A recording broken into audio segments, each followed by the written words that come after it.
Hello to all of you. So I started working on Christmas cards. So I have a Christmas card class coming up, and one of the cards, I just really like the design of it, so I thought this would be perfect to share with you. So this is the card here, and this is how it opens up. So I'm going to take you beginning to end to go through this card. I guess we call it a fancy fold. Maybe it's not really a fold, but I don't know, we're just going to go with some kind of a fancy fold here, but I think it's just something different, and I just really enjoy that. And a lot of times at Christmas time, you just kind of, you have a lot of Christmas cards to do, so you're not necessarily writing a whole lot, so you don't necessarily need all the space, and it's just a great way to use your pattern paper. So let's just get started. We're going to go beginning to end on this one, and I'll show you how I did that. All right, so first thing is I'm taking an 8.5 by 11 sheet of white cardstock. I just had someone, I just did a class yesterday, and I had someone ask me, does the cardstock come already in the size for cards? And it does not. So I'm going to take this here, and I'm going to put this the long way, and I'm going to score at 4 1/4. All right, and I'm going to turn it, and I'm cutting at 5.5. Okay, so there's a scoring blade on here, and then there's a trimming blade on here. That comes on this trimmer from Stampin' Up. It comes with a score blade and a trimmer blade. All right, so just need one of those. And then what I'm going to do is, let's take this. I already have the score line there, so I'm going to fold that down. And I'm going to use my bone folder and get a nice crease. Sorry, trying to get that in the camera there. A nice crease. All right. Now what I want to do here is I want to take one side, and I'm going to cut 1 inch from this end and 1 inch from this end. So I'm going to put that in here. I'm going over to the 1 inch mark here, and I'm going to trim. There's a little bit of line. It might be hard to see on here, but you would see it if you had your trimmer. There's a line right here on that trimming blade, and that's where your blade is. So I'm going to put this down, and I'm going to take it all the way until it comes to this center score line. I'm at 1 inch, and I'm coming right to that line. Okay, and then I'm going to flip it this way, and I want to go to that 1 inch, and I'm going to do the same thing.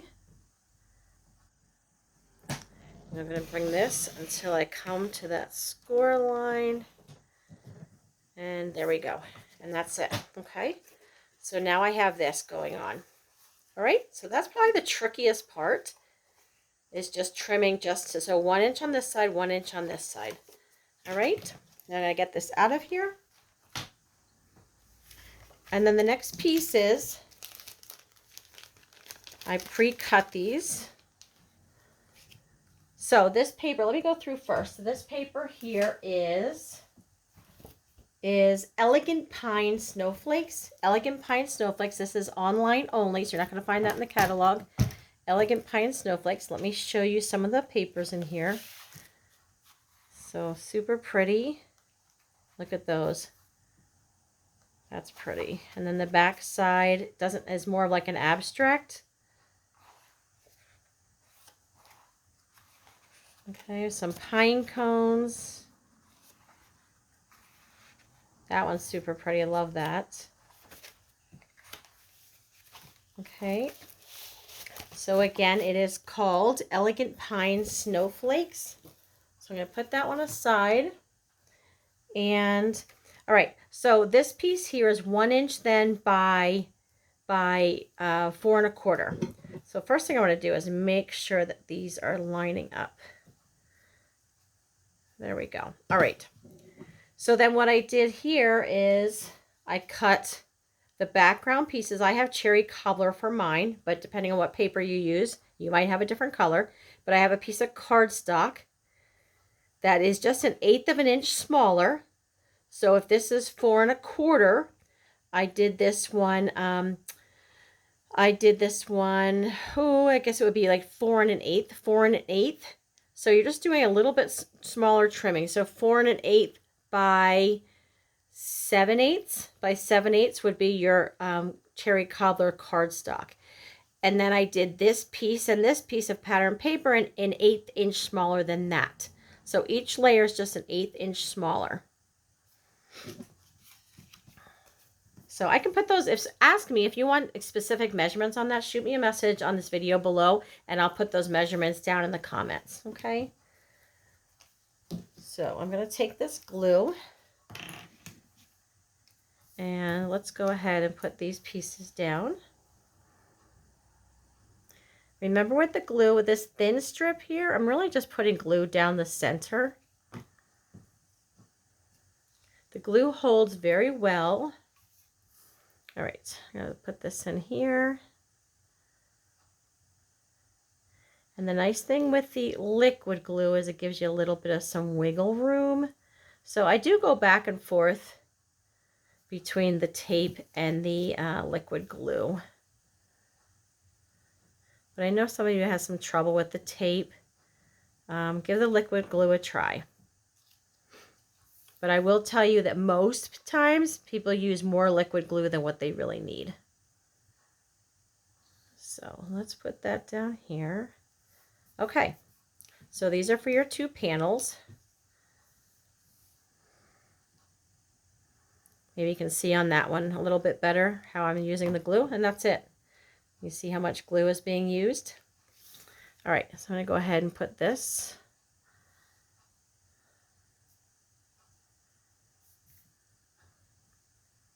Okay, that's one side.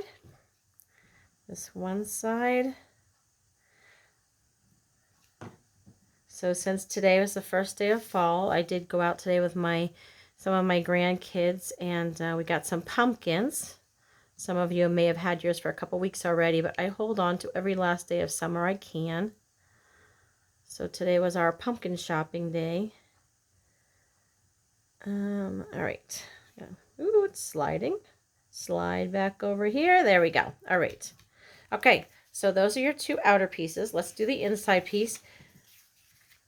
Again, I did about an 1/8 inch, whatever this measurement is here. I did this one about an 1/8 inch less all the way around, and then the same thing for this one. If you would like those specific measurements, please just put a message in the comments, and I will be glad to get those for you. We're going to get more out of this. I know we will. Whenever I think the glue is empty, there's usually a little bit more I can get out of it. Kind of like a tube of toothpaste, right? You think it's gone, but if you squeeze a little harder, you can get a couple more brushings out of that. All right, let's do this one.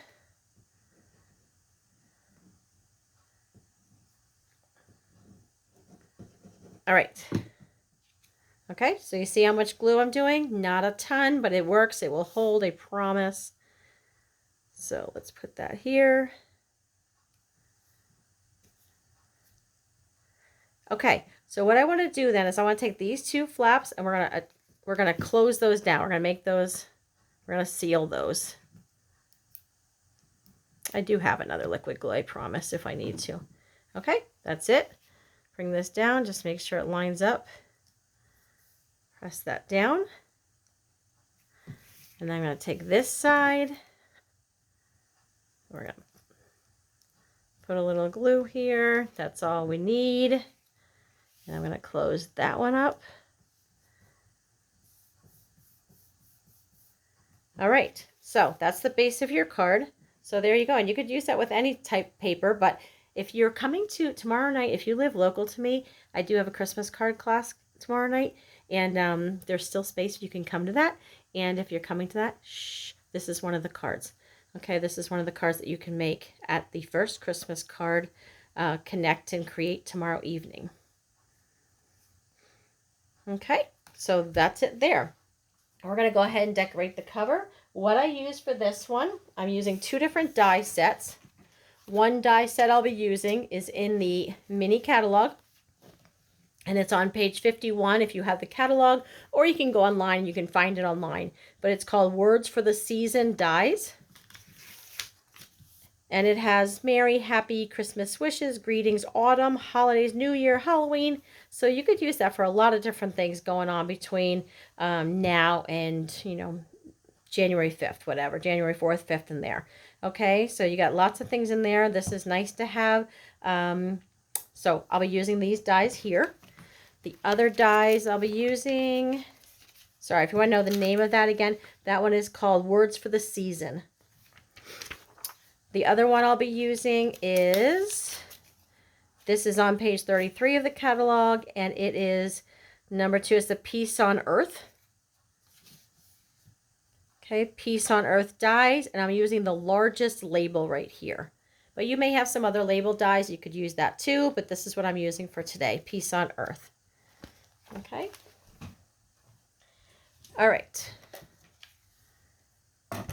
So I'm pulling in the mini one. I'm using the little mini Stampin' the cut and emboss machine here.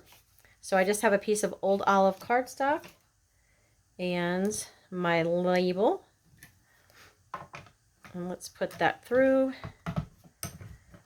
The mini one can be used for most dies and very few embossing folders. So the mini is nice to have. I have both, of course I do. The mini is very nice to keep on your table. It really does work for most of the dies, not all, but it does work for most of the dies that we do have.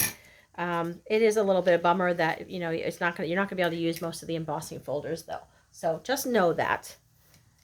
But it is very lightweight. You can close up both sides and look how tiny it is. And it's just super cute.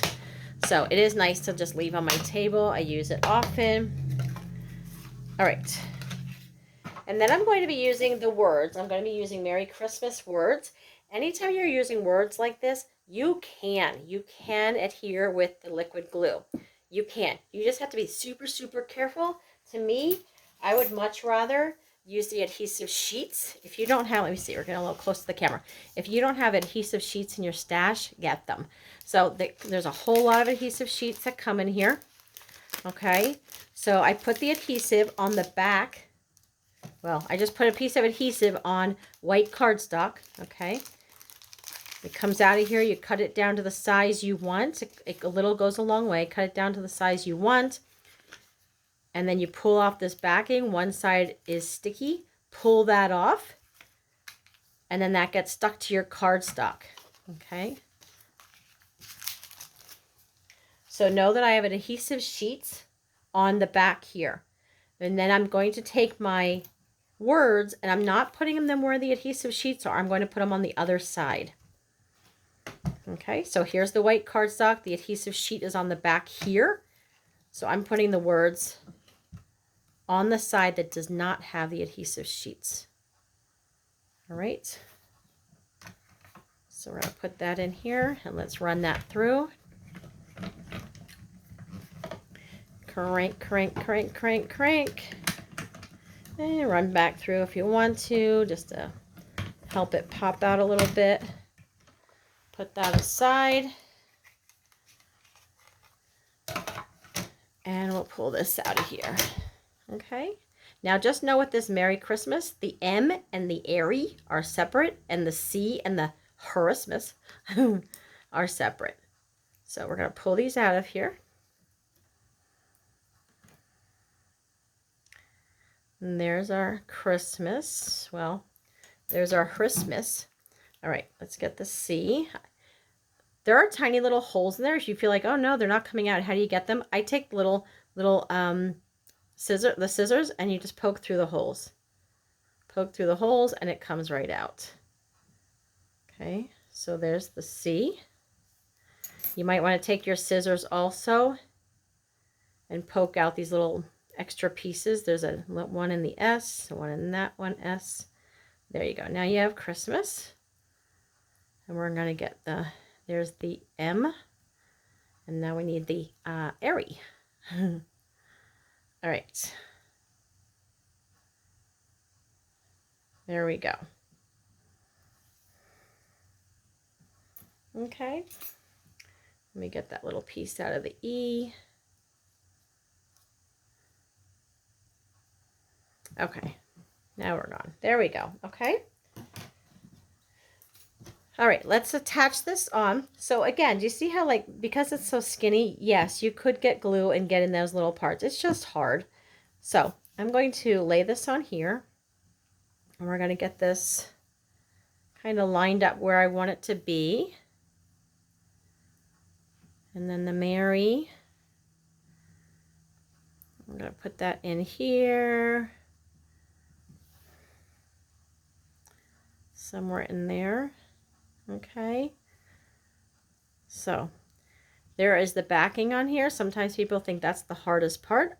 And they say, I don't have a nail, I can't do it. Look how short these are. These aren't very, very short little nails. You just need just a little bit of something. It doesn't have to be long nails. I really don't have long nails right now. This hand, maybe they're a little bit longer, but this is what I work with, and there's not a whole lot there. But you can do this. Your other option is you can take scissors and you can kind of pick it apart that way. I find that to be cumbersome. So I just kind of pick out a little bit, just gently, and there you go. And there's your, and then once you start it, just be gentle, and the whole thing usually comes off in one sheet, in one pull. Okay, so there's my Airy. And gently, just gently set it down. You can get your, you can move it into placement where you want it to be. All right, I'm gonna get my M. All right, we're gonna take the M, and let's stick the M up here. There we go, we have Mary. Okay, let's get the Christmas. Again, just carefully, just pick at it and gently pull back. And like I said, typically you can get the whole thing off in one pull, and gently lay it down because you can manipulate it a little bit and get it into place where you want it. Okay, so you see how it's going down. If you just press it down, it's going to go crooked. Do you see that? If you just press it down, it's going to be down here, and you don't want that. So just carefully press down little by little, getting it where you want that. There you go. Let's get the C. So we get Christmas in there. Fabulous.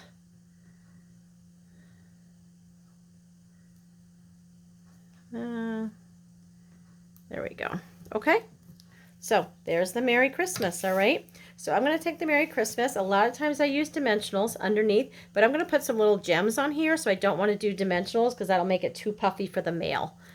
All right. So remember with this, when you're putting this down, the label actually goes a little bit beyond that front panel. So I don't want any adhesive on those little tabs at the end, only in the center. So I'm just putting in the center, and you see what I have here. All right. So I'm going to put that down right here. There we go. I am using these festive pearls. These are actually not in the catalog anymore.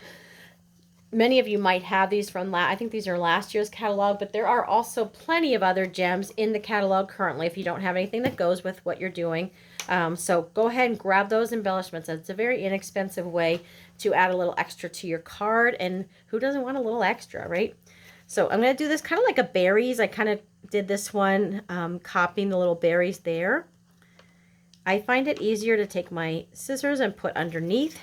Different people have different ways to grab their gems, so whatever works for you.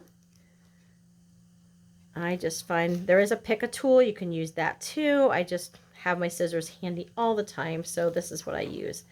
But if you just grab here and pull up, a lot of times the adhesive is going to stick to the plastic and you won't have it, or they're stuck to your fingers and you can't get it off. So I just put my scissors right underneath like this and pick it up this way and then slide it into place. Okay, so there you go. And then just opens up this way. There you go. This is the one I just made now. Here's the one I had before. So I hope you enjoy that. Give it a try. And again, if you want those exact measurements, shoot me a comment below and I'll be glad to add those in. But hope you enjoy that. And like I said, if you're local and you want to enjoy a Christmas card class tomorrow night, but if you're not local to me, I'm glad that you're here. And I do have one class that is online every month, the last Monday of the month. So if that's something you want to join in on, please feel free to do that. If you want to check out other classes or other products, stampinontherock.com, stampinontherock.com. Thanks so much. Have a great week. Bye-bye.